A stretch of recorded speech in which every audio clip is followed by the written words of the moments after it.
आज की इस कहानी में हम जानेंगे कि क्यों कोई व्यक्ति अपने जीवन में गरीब और हमेशा दुखी रहता है। आखिर इसका कारण क्या है, तो चलिए शुरू करते हैं। एक बार महात्मा बुद्ध एक गांव में अपने शिष्यों सहित घने पेड़ की छांव के नीचे बैठे थे। आसपास के गांवों से बहुत से लोग अपनी मानसिक समस्याएं लेकर महात्मा बुद्ध के पास आ रहे थे। महात्मा बुद्ध उन सब की मानसिक परेशानियों का समाधान देते। सब लोग खुशी खुशी अपनी समस्याओं का समाधान पाकर वहां से लौट रहे थे।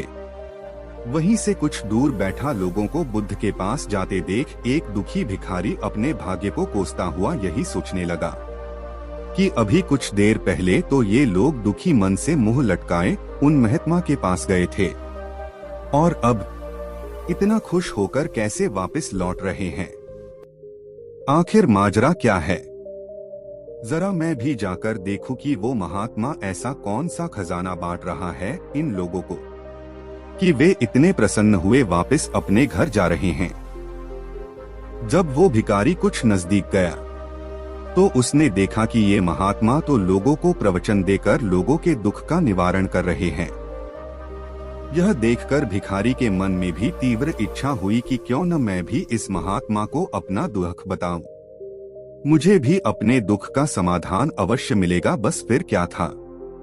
समाधान पाने की लालसा लिए भिखारी महात्मा बुद्ध के सामने पहुंचा और हाथ जोड़कर प्रणाम करते हुए बोला, हे महात्मा बुद्ध, मैं भी लोगों की मदद करना चाहता हूं। मुझे लोगों की मदद करने की बहुत इच्छा है, लेकिन मैं कैसे मदद कर सकता हूं? मैं बहुत गरीब हूं। मेरे पास न तो पैसे हैं और न ही कोई ऐसी चीज जिससे मैं किसी की मदद कर सकूं। मैं कोशिश करने पर भी किसी की मदद नहीं कर सकता। मुझे भगवान ने इतना गरीब क्यों बनाया? हे महात्मा, मुझ पर कुछ कृपा करो। इतना बोलते हुए भिखारी रोने लगा।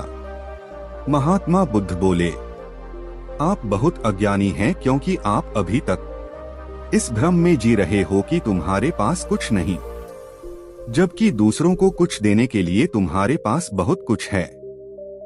तुम बिना धन और वस्तु के भी दूसरों की मदद कर सकते हो। तुम्हारे पास जुबान है जिससे तुम मीठे शब्द बोलकर किसी के दुखी चेहरे पर मुस्कान ला सकते हो। इन्हीं शब्दों की ताकत से तुम किसी के भी टूटे हौसलों को फिर से मजबूत कर सकते हो। इन शब्दों की शक्ति से आप किसी के भी मन में सकारात्मक विचारधारा के बीज बो सकते हैं और उसे गलत रास्ते पर जाने से रोक सकते हैं। तुम्हारे दो हाथों से किसी भी कमजोर या लाचार व्यक्ति की सहायता कर सकते हो। तुम्हारी दो आंखें किसी अंधे को रास्ता दिखा सकती हैं।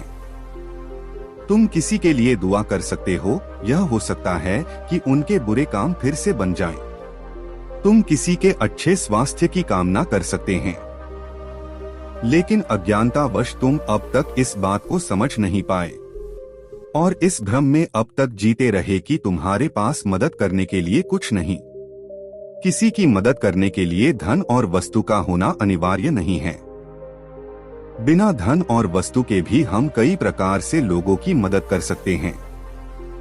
महात्मा बुद्ध के ज्ञान से भरे ये सुंदर शब्द सुनकर भिखारी के चेहरे पर मुस्कान आ गई और वह खुशी से झूमता हुआ वहां से चला गया। तो महात्मा बुद्ध की इस कहानी से हमें यह सीख मिलती है कि आजकल बहुत से लोग यह सोचकर दुखी होते हैं कि मेरे पास ये नहीं है, बल्कि जो आपके पास है उसी में संतुष्ट रहना सीखें और बिना मतलब के लोगों की मदद करें। इन्हीं से आपको परम सुख की प्राप्ति होगी।